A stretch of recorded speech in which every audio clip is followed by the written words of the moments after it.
Pensamiento del día, viernes 7 de noviembre. Escuchar con atención. Cuando escuchamos al prójimo, ciertamente queremos el bien. Para hacernos uno con él, hace falta estar vacíos de sí. Se piensa solamente en el otro.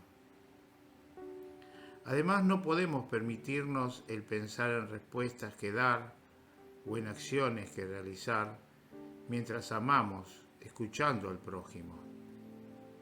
Todo lo contrario, debemos hacer el vacío completo en nosotros para asumir todas las cargas del otro, sus problemas, sus necesidades, exactamente como lo hizo Jesús.